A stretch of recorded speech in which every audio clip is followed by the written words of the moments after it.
Kahit ilang beses ko nang pinapanood ang laro ng Gilas versus Latvia, ay hindi pa rin mawawala ang excitement dahil ito ang nagiging source of pride natin bilang Pilipino. Bago ang tapatan ng Gilas at Latvia, I tend to one favorite ang Latvia dahil obviously, puro mga unknown ang mga players ng Gilas. Ni wala man lang NBA player, walang USNCAA standout, walang EuroLeague player, at kahit NBA G-League player ay wala rin.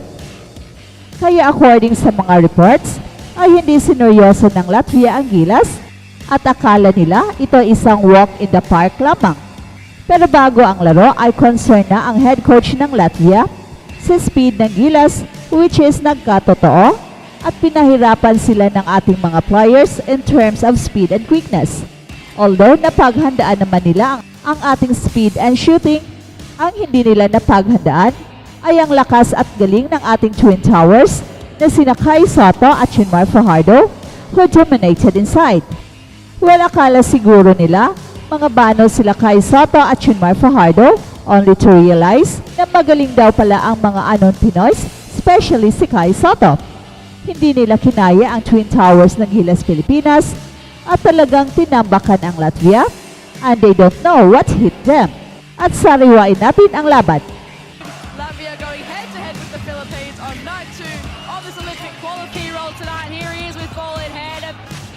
Brownlee pulls up for a triple. Oh my goodness! Schmitz with the active hands and gets... Rodion Skuric is listed as a guard. He's 190. Kudus pulls up for a triple with the hand and he's just like that. It's back within 3. Although he's had his effort, but he's able to get it back and finds tonight. Sonics makes Will really help this team. All-star Fajardo, a great catch, and he makes an instant 5. Noosa pulls up, Some real tough shots. Strong, Brownlee from the top, nails it, breakaway here, and Perez brought in for this last play, in the hands of Perez, slices the deep, off Tana to Soto, and again, pulls up, no! He pulls up for a corner triple, and Kudus makes Streltic finds himself open. And again, a suffocating deep driving. Just for Brownlee ahead of him. He uses it perfectly. Chavas. Soto goes in. Bertans finds himself free. Fajardo, a great... Active as he's ever been. Chavas instead gets the end. Backing down on Rodion's opportunity. Kai Soto. And Bertans. Soto, a 3 attempt from him. It's good! Roland Schmitz. Ramos. He's with right with him. It's Davis Bertans. The lineup, it seems. Crossing over Bertans. The commanding lead, 67 to 42. And Brownlee starting to make some shots. And Strelnick's on the floor. Janis Timmer. Kudus converts. That's a clutch shot running against Brownlee. Shoves him out. Brownlee's strike. 79 plays 67 this ball game. Steps back. Take it. And Smith's clock ticked down. Brownlee pulls up and gets the F1 on top of the triple.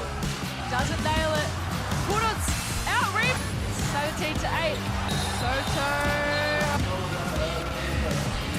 Super. Again, the defensive effort. Left. Lomash. Schmitz score. Lomash at the odds. Big crowd, something to cheer about. Bertans. From the starters to the bench players, everyone has played their role. And it's a phenomenal victory. At balitang NBA naman, DeMar DeRozan, tinitiyak papalag ang Sacramento Kings sa Western Conference. Sa unang pagkakataon, tabi-tabi sina DeMar DeRozan, Domantas Sabonis at De'Aaron Fox sa isang building, magkakapareho ang kulay ng kanilang jersey.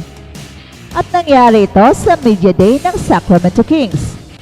Dumating si DeMar DeRozan sa Sacramento mula Chicago at sa nakita niyang komposisyon ng dinat ng team, handa na raw makipagpukpukan ang Sacramento Kings sa loaded Western Conference. Sa pagdating ni DeMar DeRozan, balik ang focus ng Sacramento Kings sa opensa. Susolusyonan ni head coach Mike Brown at ng kanyang staff kung paano isasalpak si DeRozan Sa offensive scheme, kasama sina Aaron Fox, Domantas Sabonis, Keegan Murray, at alinman kina Keyon Ellis o Malik Monk. At itong off-season, pumayag sa pay cut itong si Malik Monk para manatili sa Sacramento.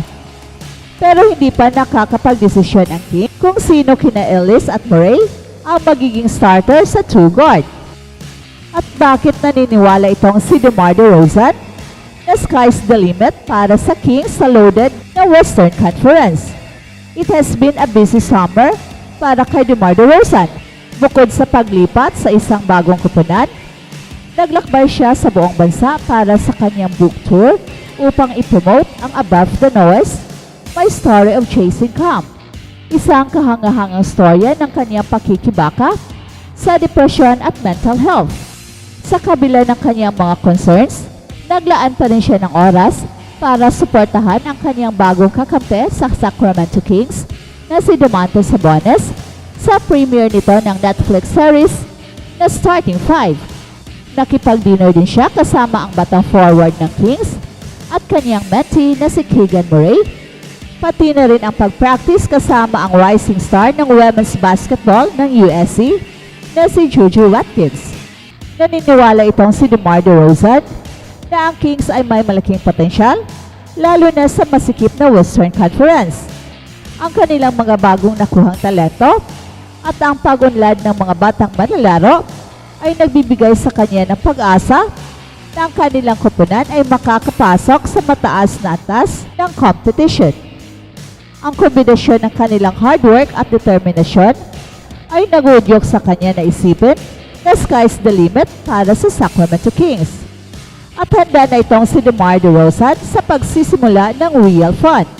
Nagsimula si DeRozan sa kanyang pakikipag-ugnayan kay Domantas Sabonis dahil nagkita na sila sa Los Angeles nitong off-season para sa ilang workouts.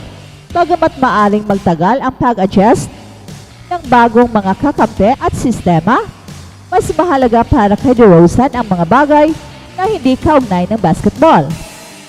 Mula sa simula, malinaw na nasa parehong pahina ang dalawang leader ng Sacramento Kings.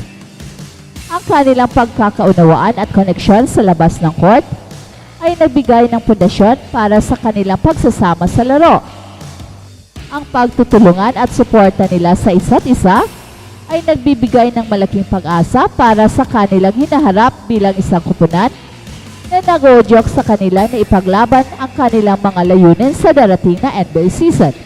And for the first time on Monday, DeMar DeRozan, Domantas Sabonis, and Aaron Fox all were in the same building and at the same time wearing the same jersey.